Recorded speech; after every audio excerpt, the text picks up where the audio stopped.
Pag napadaan kayo sa probinsya at ganyan ang nakikita nyo sa mga bukid, may bahay-bahay pero na traktor na sa gilid-gilid niya, sa gitna. Ano yan guys, harvest na yung mga dahon ng tabako. Yan.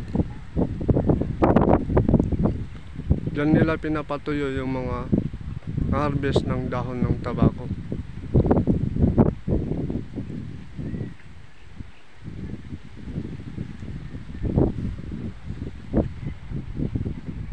Pagkatapos siyang mapatuyo guys, yan, tutuklapin na yung mga dahon, tapos isegregate nila yung malalaki, maliliit, hanggang sa kaduluduluhan na pwedeng gawin tabako. Yan. Diyan nila pinapatuyo yung mga harvest na dahon ng tabako.